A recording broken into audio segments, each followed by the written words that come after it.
오늘 잠언 23장에서는 여기 제목을 탐심과 그리고 절제라는 제목으로 한번 말씀을 보겠습니다. 여기 23장 1절부터 35절까지를 총 한 12개로 나누는데요. 먼저 1절에서 3절 보겠습니다. 1절 보면은 내가 관원과 함께 앉아 음식을 먹게 되거든 이라고 말하는데, 여기서 관원은 통치자입니다. 그러니까 어느 기관이나 어느 나라나 어떤 거기에 지도자입니다. 근데 지도자가 여러분과 함께 먹자고 했을 때 왜 먹자고 했겠습니까? 그냥 아무런 이유 없이 먹자고 하지는 않았을 것이죠. 무슨 정치적인 이유가 있든 아니면은 무슨 재물적인 어떤 이유가 있든 뭐가 있기 때문에 같이 먹자고 하는 것이죠. 그래서 2절을 보면은 만약에 음식을 내가 좋아하는 자라, 내가 음식을 보면은 절제하지 못하는 자라면은 내 목에다 칼을 들이대라 라는 얘기죠. 그것은 바로 스스로를 절제하도록 생명을 내걸고 절제하라는 그 표현입니다. 3절에 왜냐면은 그것은 속이는 음식이라고 말을 합니다.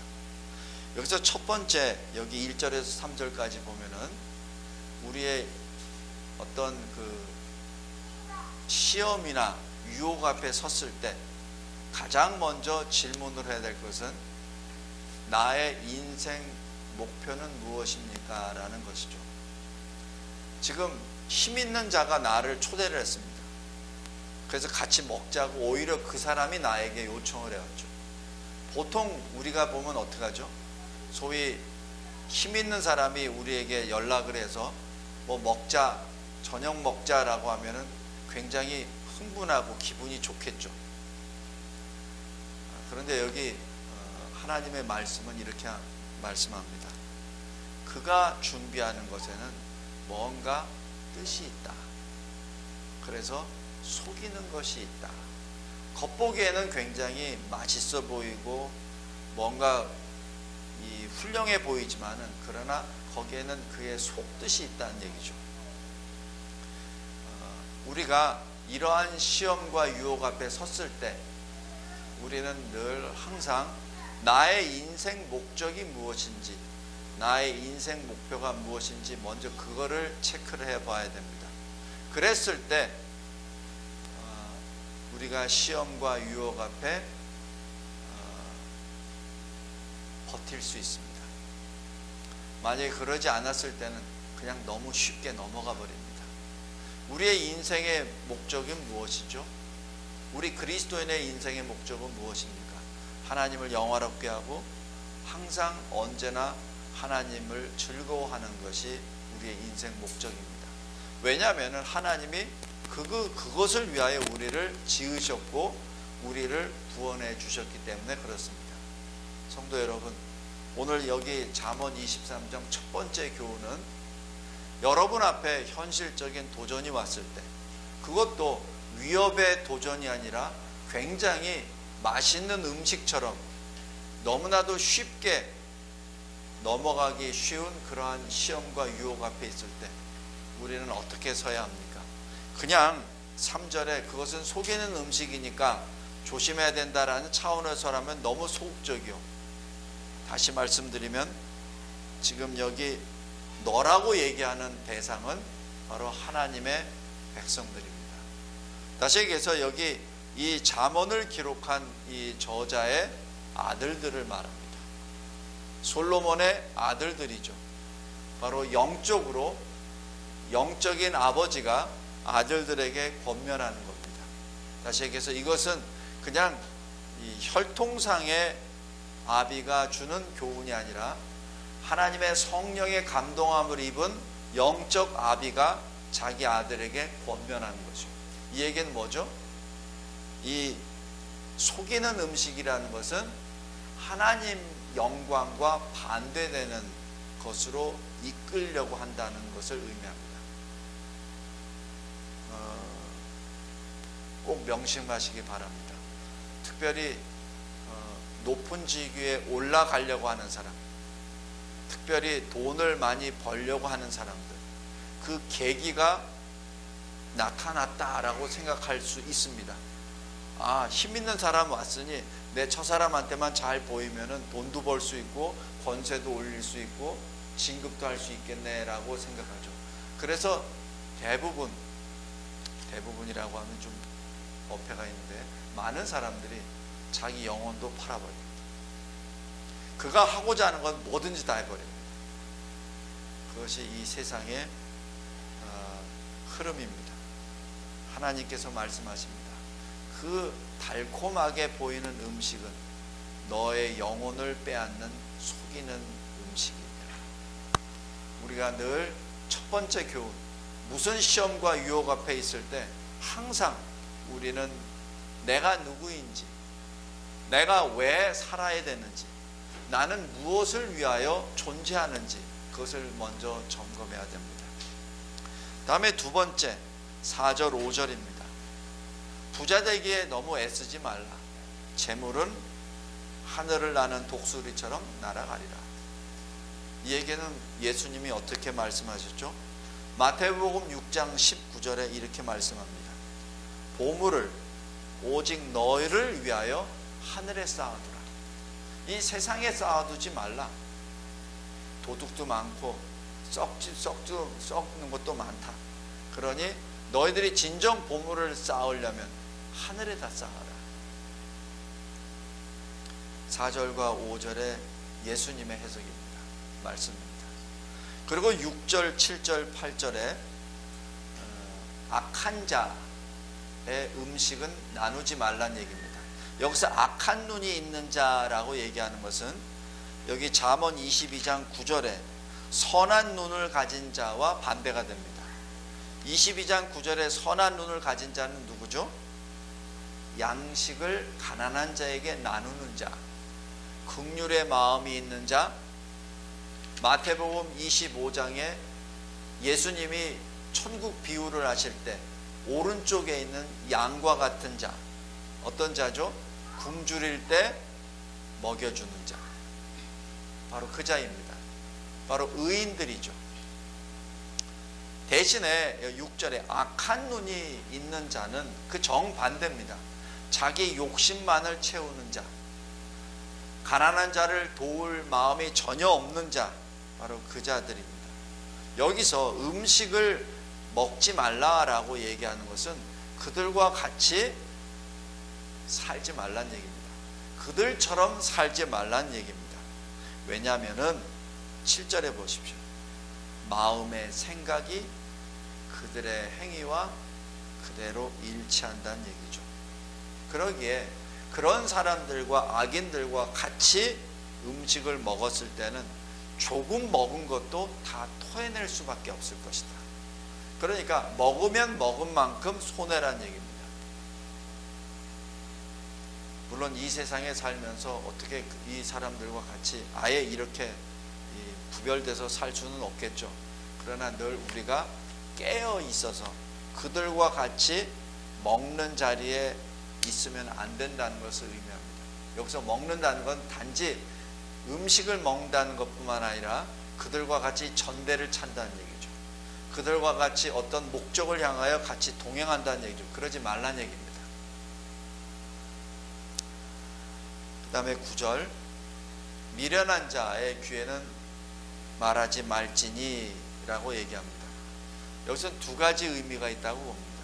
보통 성경 해석자들은 한 가지만 해석을 합니다.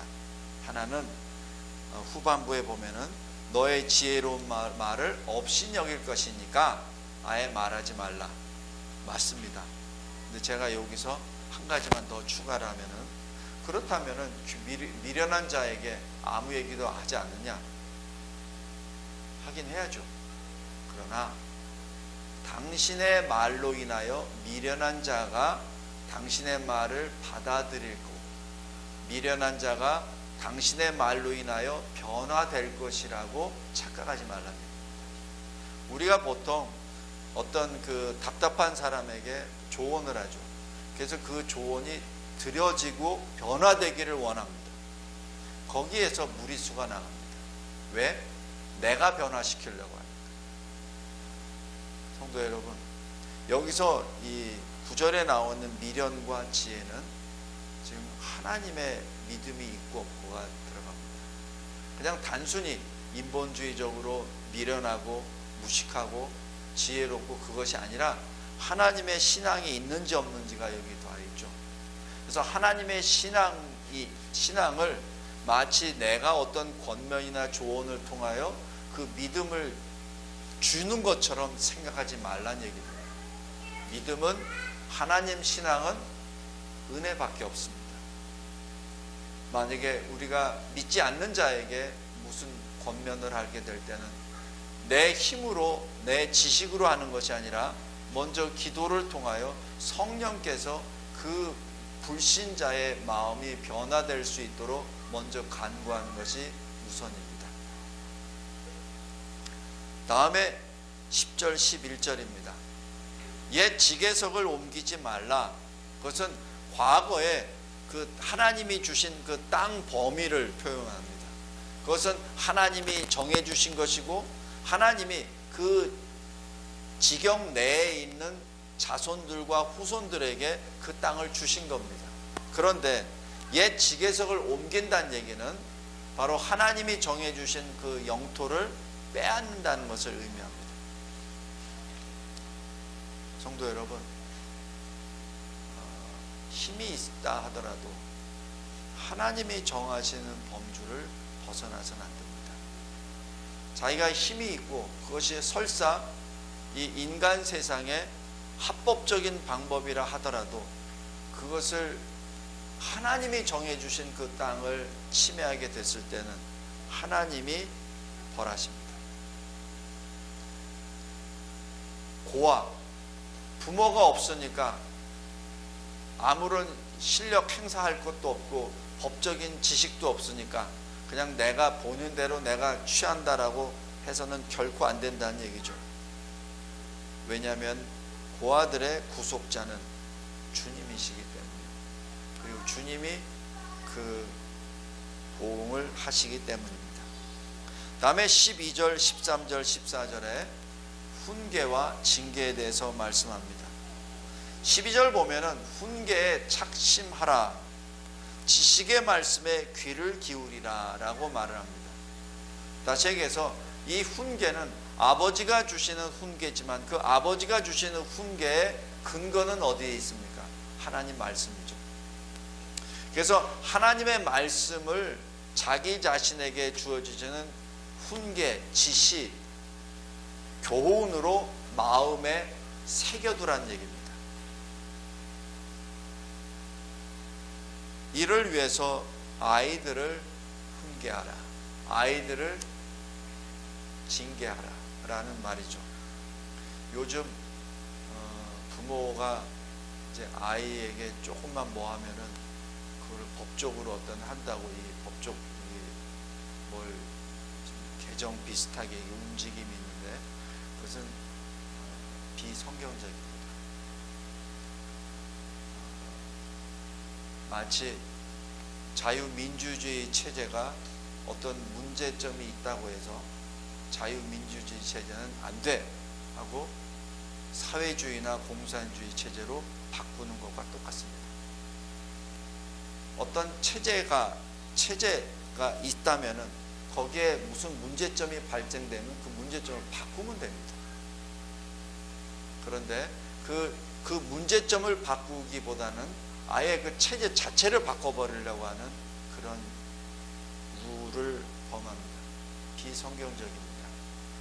부모가 자녀들에게 훈계하고 자녀들에게 징계하고 하는 것은 부모로서 당연히 해야 될 일입니다. 히브리서 12장에서도 나왔듯이 징계받는 것을 너무 힘들어하지 말라. 징계받을 때는 힘들다, 슬프다. 그러나 그것은 너희를 위한 것이니라 라는 말씀이죠. 부모가 아이들을 징계하는 것은 지극히 당연한 것이요, 그 근거는 하나님의 말씀이죠. 그러나 요즘에 너무 하나님과 동떨어진 사람들이 너무 많다 보니 인륜적으로도 행할 수 없는 범죄들이 많이 일어나기 때문에 그러한 법을 지금 보류하고 있는 것 같습니다. 그러나 근본을 흔들어서는 안 되고 부모와 자녀 간의 그 관계까지 끊어버릴 정도의 법을 만들어서는 안 됩니다. 아이는 부모의 훈계를 받고 부모가 드는 매를 맞으면서 커야 그 아이가 제대로 성장할 수 있습니다. 우리 히브리서 12장 한번 보겠습니다.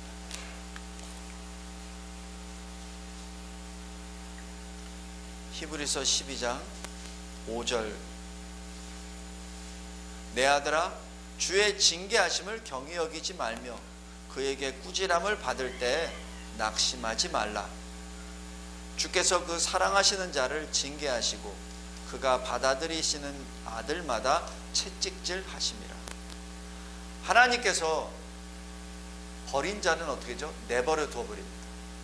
그러나 하나님이 사랑하신 자는 끝까지 채찍을 들고 그리고 징계를 하십니다. 왜? 다시 돌아오도록. 여기 7절 보십시오.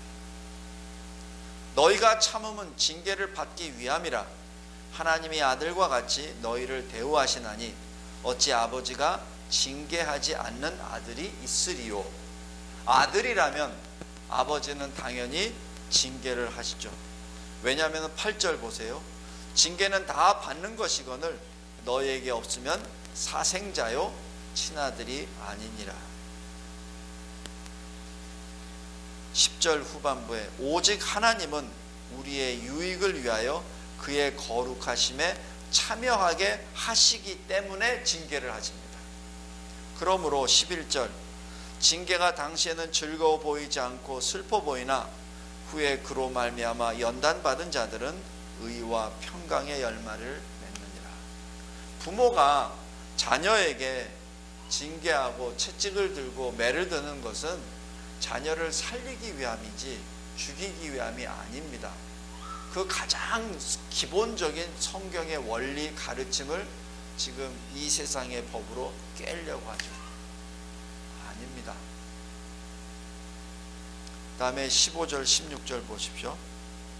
내 아들아 내 마음이 지혜롭고 하나님을 경외하고 그렇다면 아비의 마음이 즐거울 것이다.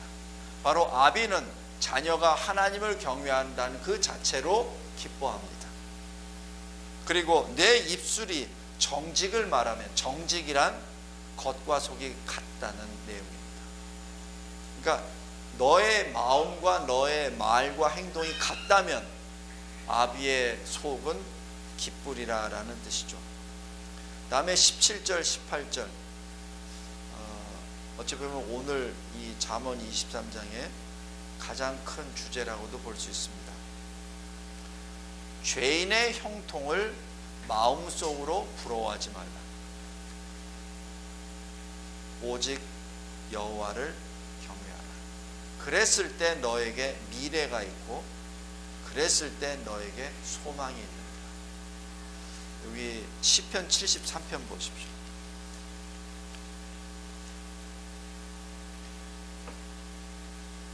시편 73편 1절 보면은 하나님이 참으로 이스라엘 중 마음이 정결한 자에게 선을 행하시나 2절 나는 거의 넘어질 뻔하였고 나의 걸음이 미끄러질 뻔하였으니 3절 이는 내가 악인의 형통함을 보고 오만한 자를 질투하였음이로다. 악인이 어떻게 계속 형통하고 병도 안 생기고 돈은 잘 벌고 출세는 계속 하고 그런데 나는 뭐야? 라는 그 질문입니다. 그러니까 마음속으로 악인의 형통함을 부러워했다는 것을 쭉 여기서 이 시편 73편에 말을 합니다.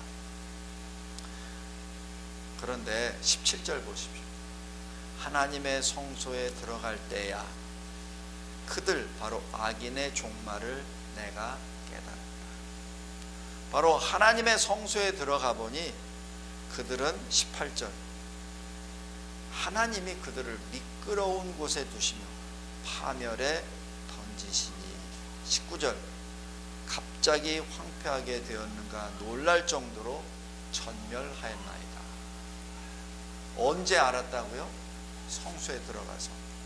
다시 얘기해서 현재 이 상황에 보면은 잘 되는 것 같아요. 굉장히 직위도 높고 권세도 높고 그리고 재물도 많이 가지고 있고 유명하기도 하고, 그러나 실질적으로 하나님의 성소에 들어가 보니 이미 그들은 버려진 존재라는 얘기죠. 하나님이 지금 심판 아래 두었다는 얘기입니다. 로마서 1장에서도 하나님이 내버려 두셨다라고 표현합니다. 성도 여러분, 지금 여기 시편 73편 이 기자도 내가 악인의 형통함을 보고 내가 질투했다. 그래서 내가 하마터면 2절에 내가 실족할 뻔했다. 하나님이 지금 하나님을 내가 원망할 뻔했다. 하나님께 내가 죄를 범할 뻔했다라는 고백입니다. 여기 23절 보십시오. 내가 항상 주와 함께하니 주께서 내 오른손을 붙드셨습니다. 그러나 이 악인은 어떻게 되죠? 미끄러지게 내버려 두시고 나는 넘어지지 않도록 하나님이 늘 내 오른손을 잡고 계신다는 얘기죠. 그래서 24절 보십시오. 주의 교훈으로 나를 인도하시고 나중에는 영광으로 나를 받아주셨습니다. 28절 하나님께 가까이 함은 복입니다. 하나님은 나의 피난처요 주의 모든 행적을 내가 전파하겠나이다. 시편 73편입니다. 다시 잠언 23장으로 들어가면은 17절에 내 마음으로, 겉으로 표현은 안 하지만 내 마음속으로 죄인의 형통함을 부러워하지 말라. 부러워할 그 시간과 그 힘 대신에 오히려 하나님을 경외하라. 그랬을 때 너에게 정녕 미래가 있고 소망이 있느니라 라는 말씀입니다. 이 시대 우리가 살면서 이런 질문을 할 때가 많아요.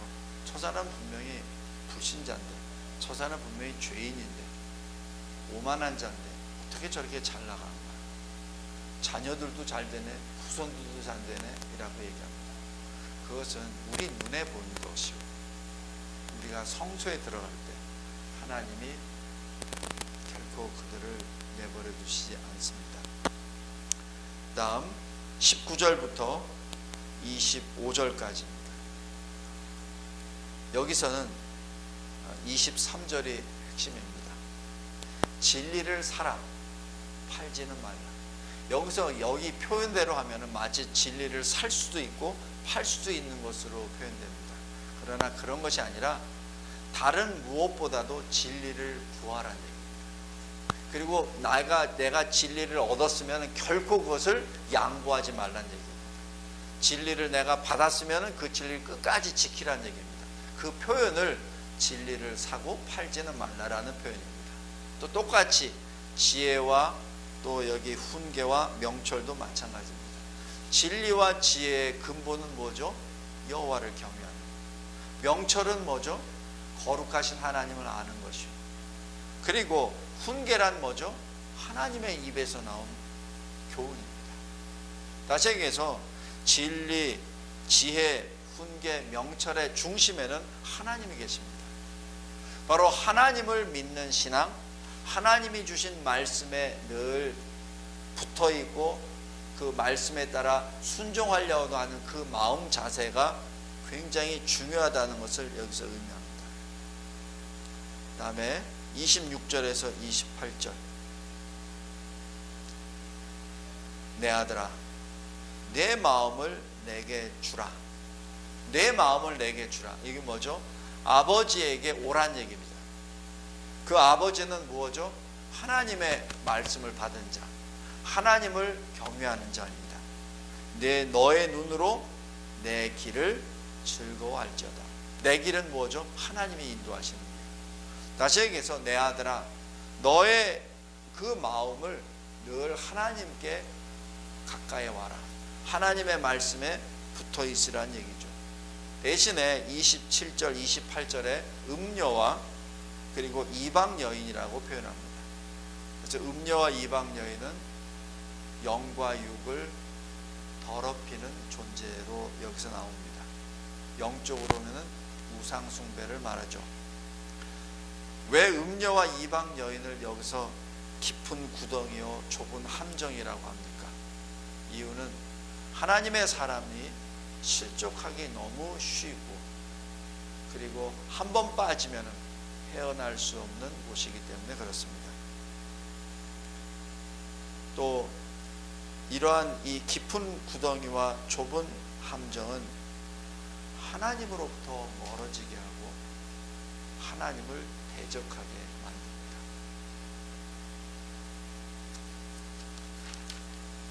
그 다음 마지막 29절부터 35절, 바로 술입니다. 보통 우리는 술과 신앙과 또 구원과 별개라고 생각합니다. 그러나 여기 잠언 23장 이 본문을 보면은 왜 술을 먹지 말아야 되는가 하는 것이 나와 있습니다. 29절 보십시오.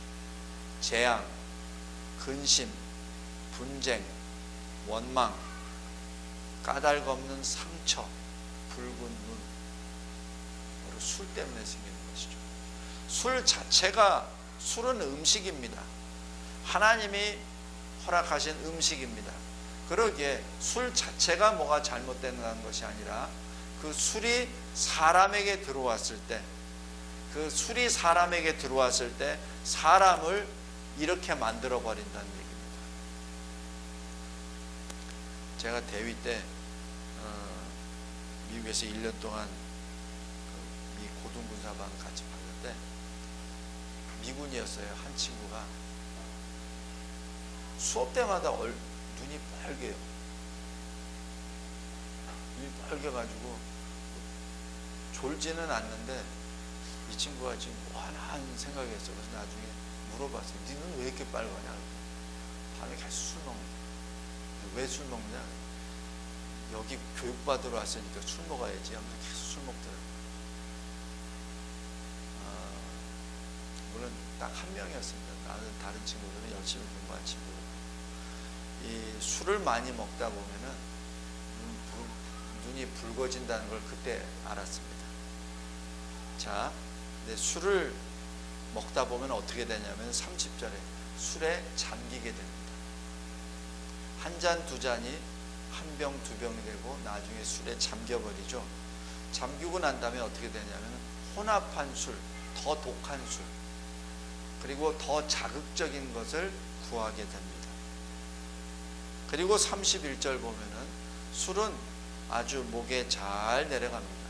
그러나 32절, 그것은 뱀과 독사와 같이 사람들을 물어버립니다. 그 결과 어떻게 되죠? 33절, 눈에 보이지 않는 것이 보입니다. 이상하게 보입니다. 세상이 이상하게 보입니다. 그리고 마음은 구부러져 버립니다. 이 절제되어 있는 어떤 그것이 터져버리는 거죠. 그러니까 그냥 이 감성적으로 그냥 막 터져 나와버립니다. 34절, 기분은 어떠냐? 바다 위에 누운 것, 돛대에 둥실둥실 떠있는 그런 기분입니다. 그래서 35절 뭐라고 하냐면, 나 안 아파. 나 네 때려도 나 안 아파. 네가 나를 상하게 해도 나 전혀 감각이 없어. 나 이게 좋아 하면서 또 술을 찾습니다. 성도 여러분, 여기 술에 대한 이 내용은 여기 29절부터 35절까지 쭉 보십시오. 여기 요게 술에 잠긴 자, 술에 취한 자의 전형적인 모습인데, 여기에 하나님이라는 단어 있습니까? 믿음이라는 단어가 있습니까? 지혜라는 단어가 있습니까? 사랑이라는 단어가 있습니까? 없어요. 다시 얘기해서 술에 잠긴 자는 하나님과 전혀 관계가 없는 짐승이 된다는 것을 굉장히 무서운 겁니다. 여기 35절에서 지금 12가지의 그 교훈이 쭉 기록되어 있는데 가장 길게 표현을 합니다. 바로 술에 대한 경고입니다. 왜? 인간이 너무나도 쉽게 술에 넘어가기 때문에 그렇습니다. 우리 단적인 예로 노아, 당대 의인이었고 120년 동안 설교를 하고 방주를 지었었던 하나님의 사람이었죠. 그리고 1년 10일 동안 방주 안에서 그 홍수 심판을 다 직접 체험하고 그거를 날짜 하나하나를 다 기록해 갔었던 하나님의 사람이었습니다. 그리고 하나님께서 명령하셔서 나와서 가장 먼저 하나님께 예배드렸던 사람입니다.